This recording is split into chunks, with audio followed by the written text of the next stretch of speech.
السلام علیکم. میں دوست تو نہیں کہوں گا. آپ لوگ آج سے میرے دوست نہیں ہیں. السلام علیکم دشمنوں.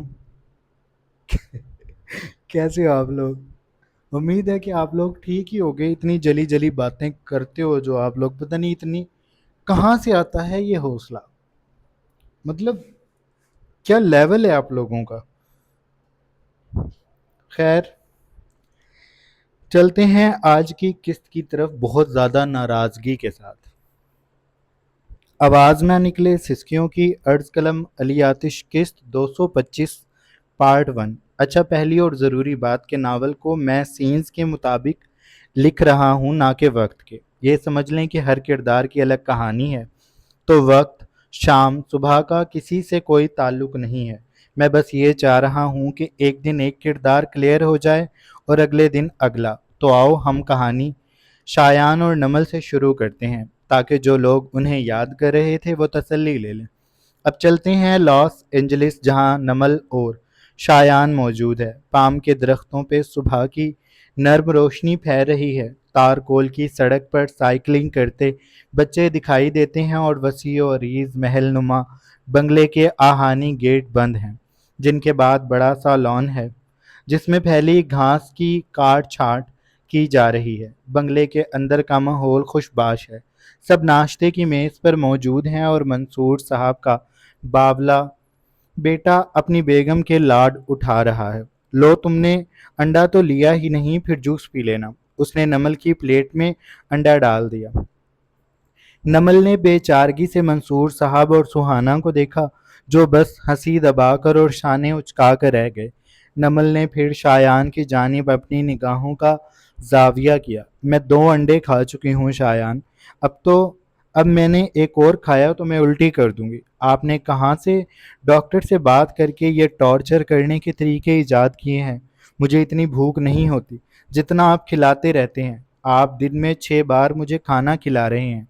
اس نے شایان کو احساس دلانا چاہا کہ وہ بچی پہ کتنا ظلم کر رہا ہے. شایان نے اسے تعجب سے دیکھا. نکھرا نکھرا شایان منصور اس وقت جینز اور شرٹ میں ملبوس تھا. گھنگریالے بال ماتھے پر بکھرے بکھرے سے تھے اور آنکھوں میں ڈھیروں محبت اور تشویر ہلکورے لے رہی تھی.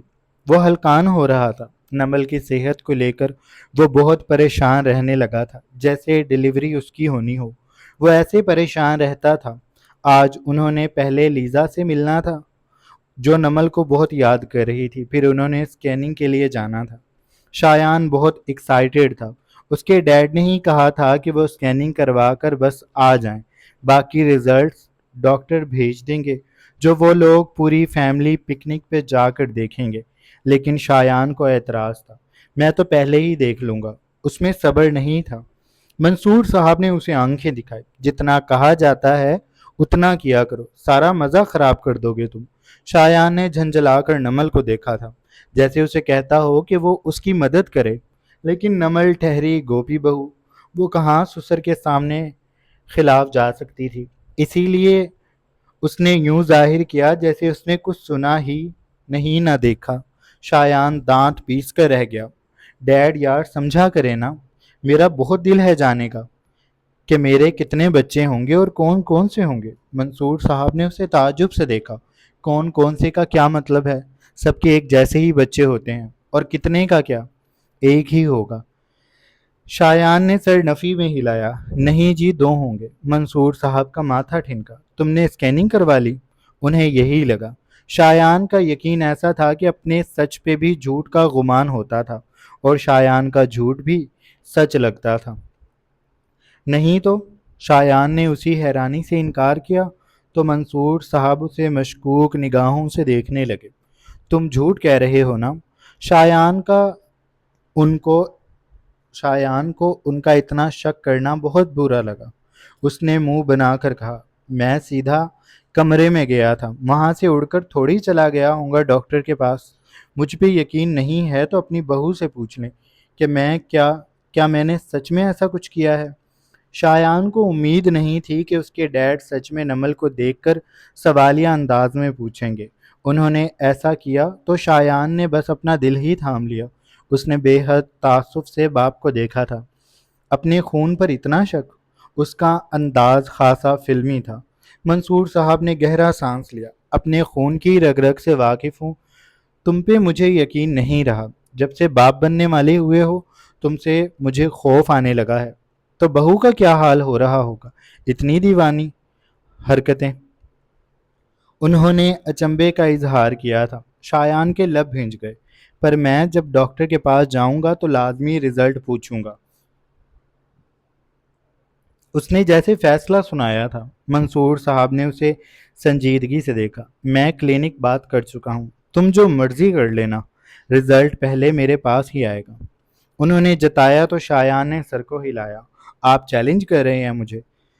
منصور صاحب نے سر نفی میں ہلا دیا۔ میں تمہیں حقیقت بتا رہا ہوں، یہ میرا ایریا ہے۔ یہاں تم منصور علی کے بیٹے کی حیثیت سے جانے جاتے ہو، تو یہاں وہی ہوگا جو میں چاہوں گا۔ شایان کا بس دل ہی ٹوٹ گیا۔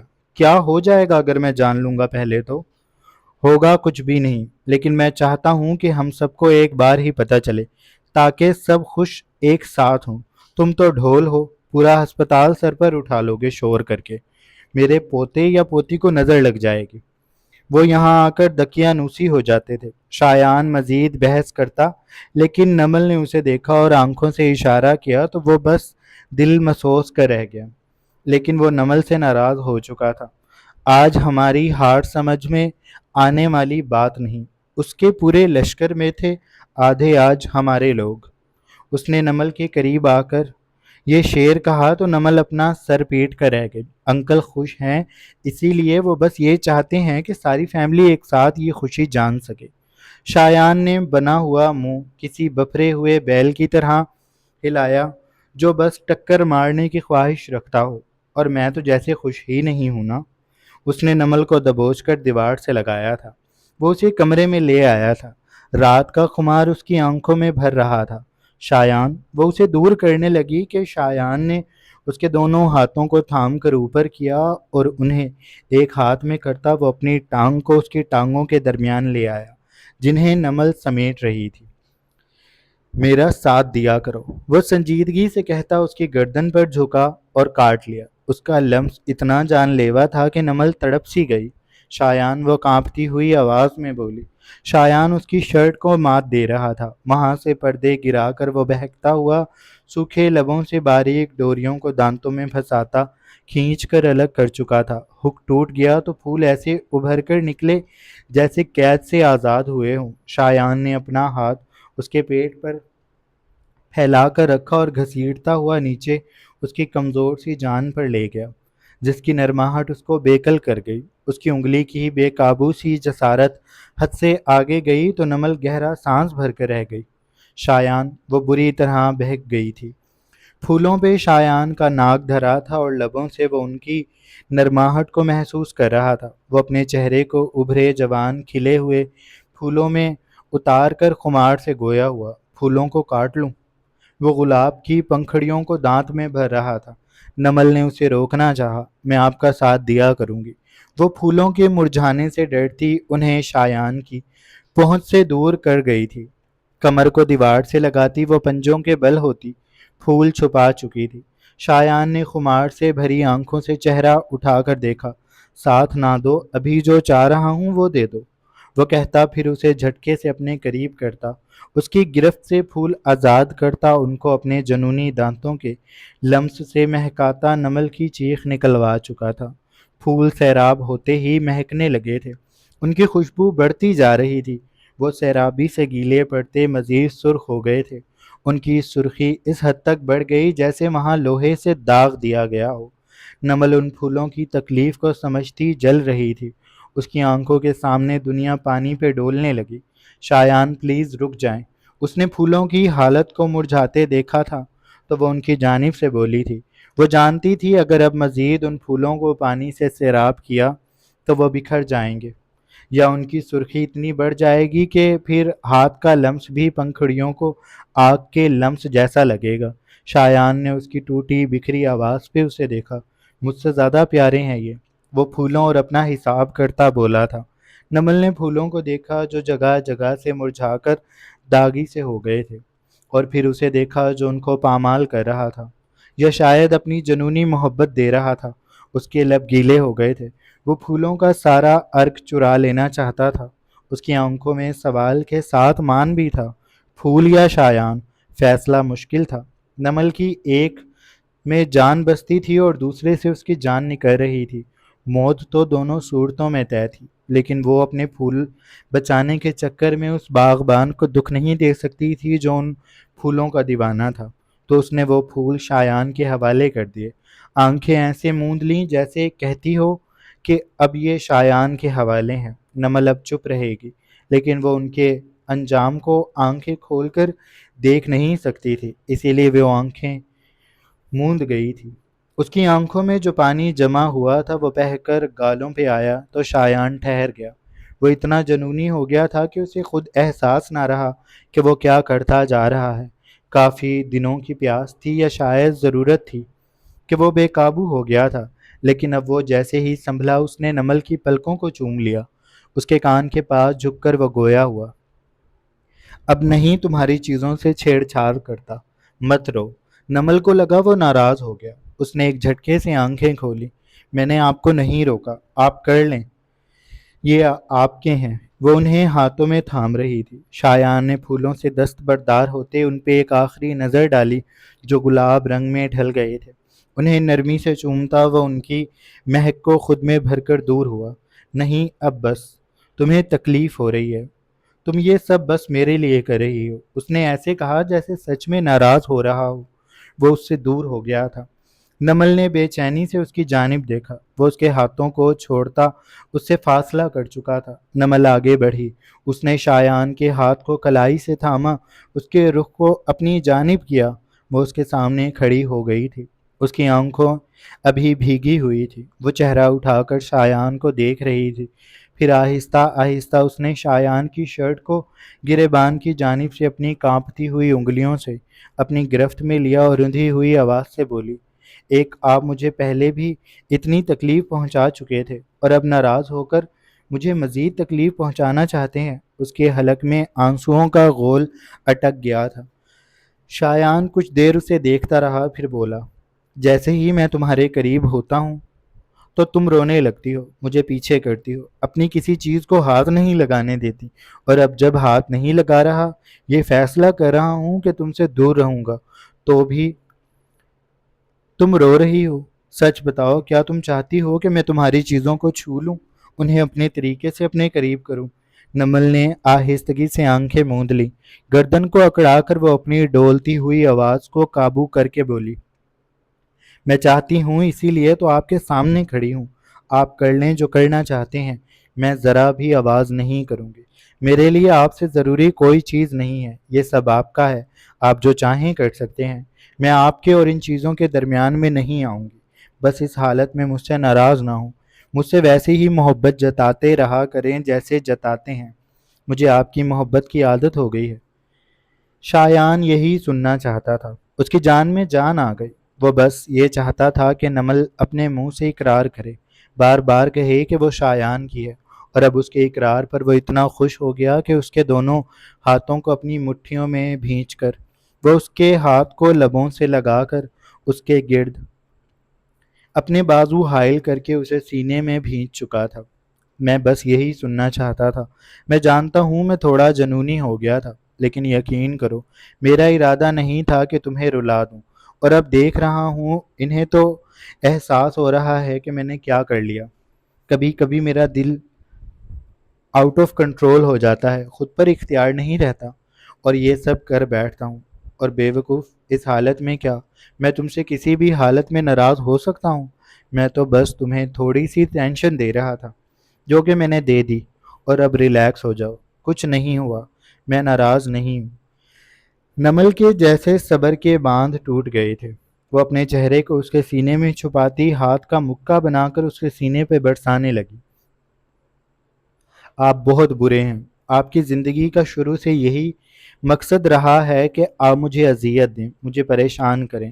کل تک آپ کہہ رہے تھے کہ اس حالت میں آپ مجھے رلائیں گے نہیں، اور آج یہ بلا وجہ کی ناراضگی، یہ بلا وجہ کا جنون دکھا کر مجھے رلا دیا۔ میں آپ کو کبھی نہیں سمجھ سکوں گی شایان، کہ آپ کس وقت میں کیا موڈ رکھتے ہیں۔ آپ ایک دن میری جان لے لیں گے۔ وہ باقاعدہ اب دونوں ہاتھوں سے اس کے سینے پہ مکے برسا رہی تھی۔ شایان مدھم سا مسکرایا، اس کی سرخ سرخ خمار سے بھری آنکھوں میں بھی مسکراہٹ در آئی تھی۔ جو اعصاب پر ایک لاوا سا بہہ رہا تھا وہ اب چھٹ گیا تھا۔ اس نے احتیاط سے نمل کی دونوں کلائیوں کو تھاما، اس کے ہاتھوں کو پیچھے کرتا وہ اس کی کمر پر کر چکا تھا، ٹھوڑی کو دوسرے ہاتھ سے تھام کر اوپر کیا اور اس کے لرزتے لبوں پر اپنے لب رکھ دیے۔ مہم سے لبوں کو جوڑ کر وہ اس کی آنکھوں میں دیکھتے ہوئے بولا، میرے پاس تنگ کرنے کے لیے تمہارے علاوہ کوئی ہو تو پھر میں تھوڑا وقت اس کے ساتھ لگاؤں۔ میرے پاس تمہارے علاوہ کچھ بھی نہیں ہے، اور مجھے جتنا مزہ تمہیں تنگ کر کے آتا ہے اتنا کسی اور کو تنگ کر کے آتا ہی نہیں۔ تم جب مجھے سمجھداری سے سمجھاتی ہو اور میں تمہارے سامنے بے وقوفانہ حرکتیں کرتا ہوں تو مجھے بہت مزہ آتا ہے۔ میں ایسا ہی رہوں گا۔ میرا موڈ پل پل بدلتا ہے، کبھی بہت سمجھدار ہو جاؤں گا تو کبھی بالکل بچہ بن جاؤں گا۔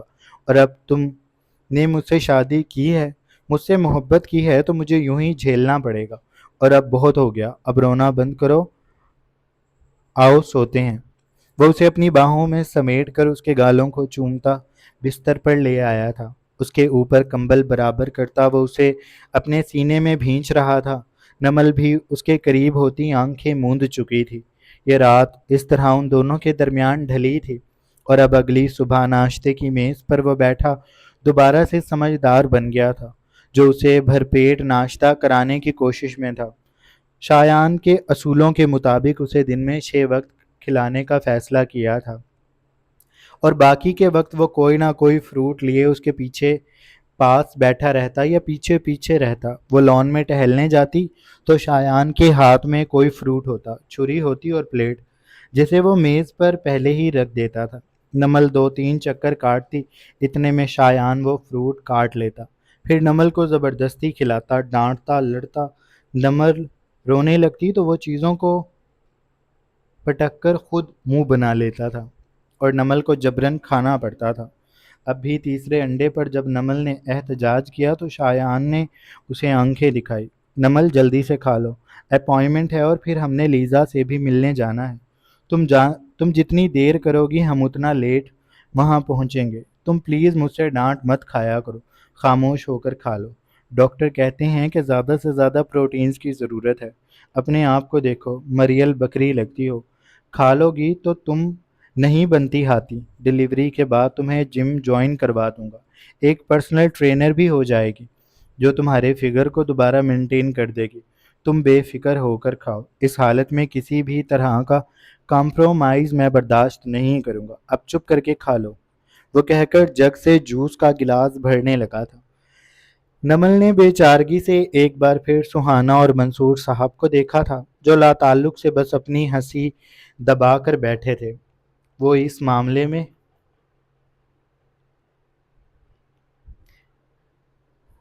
بے بس تھے، نمل سے زیادہ، کیونکہ وہ جانتے تھے کہ اگر وہ بولے تو شایان ان سے لڑنے مرنے کو تیار ہو جائے گا۔ اس لیے وہ دونوں ٹیبل پر موجود ہو کر بھی ایسے ظاہر کر رہے تھے جیسے وہ دونوں ٹیبل پر موجود ہی نہیں ہیں، اور نمل بیچاری زبردستی وہ تیسرا انڈا اپنے حلق سے اتارنا پڑا تھا۔ اسے انڈوں سے نفرت سی ہونے لگی تھی، اور ابھی تو کچھ ہی دن ہوئے تھے اس سب کو۔ وہ نمل کے ساتھ پہلے اسپتال آیا تھا جہاں پر سکیننگ ہونی تھی۔ ڈاکٹر سے منصور صاحب نے پہلے ہی اپائنٹمنٹ لے لی تھی، انہیں وہاں جا کر انتظار نہیں کرنا پڑا تھا۔ اور دوسری طرف لیزا بھی موجود تھی، جو یہاں سے اس ہاسپٹل سے 20 منٹ کے فاصلے پر موجود تھی، جو نمل اور شایان سے ملنے کے لیے بے تاب تھی۔ وہ اس بچی کو مزید انتظار نہیں کروانا چاہتے تھے، اسی لیے یہاں سے فارغ ہو کر انہوں نے سوچا تھا کہ وہ لیزا کے پاس آرام سے کافی دیر بیٹھ کر آئیں گے۔ جب نمل کو اسکیننگ کے لیے لے کر جایا گیا تو شایان بھی اٹھ کر اس کے ساتھ جانے لگا، لیکن ڈاکٹر منصور صاحب کے قبضے میں تھے، اسی لیے انہوں نے بڑے ہی مؤدبانہ انداز میں شایان کو دیکھا اور بولے، سر ہم آپ سے معذرت کرتے ہیں لیکن آپ ہمارے ساتھ نہیں آ سکتے۔ منصور صاحب کا آرڈر تھا کہ رزلٹس بعد میں دیے جائیں، رزلٹس ہاسپٹل والے خود اپنے طریقے سے آپ تک پہنچا دیں گے، آپ کو ویٹ کرنا پڑے گا۔ شایان کے ماتھے پر بل پڑ گئے۔ وہ آگے آیا، ڈاکٹر کو بے حد برہمی سے دیکھ کر بولا، یہ میرا بچہ ہے، تو مجھے یہ جاننے کا پورا حق ہے کہ یہ لڑکا ہے یا لڑکی، تو آپ درمیان میں نہ آئیں۔ وہ اچھی خاصی بے مروتی سے بولا تو ڈاکٹر نے مدھم سی مسکراہٹ سے اسے دیکھا اور پھر اپنی جیب سے موبائل نکال کر چند ایک بٹن دبائے اور پھر اسکرین کو شایان کے سامنے کر دیا۔ شایان دھک سے رہ گیا۔ اسکرین پر منصور صاحب بڑے ہی خطرناک تاثر لیے اسے گھور رہے تھے۔ میں نے شایان تمہیں کہہ کر بھیجا تھا کہ ہاسپٹل میں جا کر سٹاف کو دھمکانے کی ضرورت نہیں ہے۔ تمہیں اگر میری ریپوٹیشن خراب ہی کرنی ہے تو کہیں اور جا کر لو۔ تمہارے سامنے ہاتھ جوڑوں گا تو تم تب مانو گے کہ تھوڑا سا صبر کر لو۔ ہم سب جانتے ہیں کہ تمہاری اولاد ہے، لیکن جو میں چاہ رہا ہوں یہ سب ویسے ہی ہوگا۔ تم سے زیادہ میرا حق ہے اس بچے پہ، میں دادا ہوں، یعنی تمہارا باپ، تو اسی لیے آرام سے کرسی پر بیٹھ جاؤ، ورنہ میں وہاں خود آ جاؤں گا۔ شایان کے لب بھنج گئے۔ نمل نے بے ساختہ اپنے لبوں پر ہنسی دبانے کے لیے ہاتھ رکھا تھا۔ شایان بس سر جھٹک کر ڈاکٹر کو گھورتا ہوا اپنی جگہ پر بیٹھ گیا۔ نمل خاموشی سے بغیر شایان سے نظریں ملائے ڈاکٹر کے ساتھ چلی گئی تھی، اور شایان اس کے جانے کے بعد ہی کیبن میں چکر کاٹنے لگا۔ وہ کہاں سے اتنا صبر لائے، اسے سمجھ نہیں آ رہی تھی، لیکن یہ ضروری ہو گیا تھا اسی لیے کہ اسے صبر کرنا تھا، ورنہ اب ڈیڈ اس سے ناراض ہو جائیں گے، اور وہ نہیں چاہتا تھا کہ ڈیڈ اس سے ناراض ہوں یا انہیں یہ لگے کہ شایان نے قسم کھائی ہوئی ہے کہ وہ ان کی کوئی بات نہیں مانے گا۔ اس لیے وہ دل پر بڑا سا پتھر رکھ کر اپنی جگہ پر دوبارہ نڈھال سا ہو کر بیٹھ گیا تھا۔ جاری ہے۔ سو جناب، یہ تھی ہماری آج کی ایپیسوڈ۔ آئی ہوپ آپ لوگوں کو اچھی لگی ہوگی۔ اگر آپ کو اچھی لگی ہے تو آپ چینل کو نہ سبسکرائب کریں، مرضی آپ لوگوں کی، کوئی لائک مت کرے، کوئی کمنٹ مت کرے۔ تم لوگ ناراض ہو تو میں بھی تم لوگوں سے ناراض ہوں۔ اللہ حافظ۔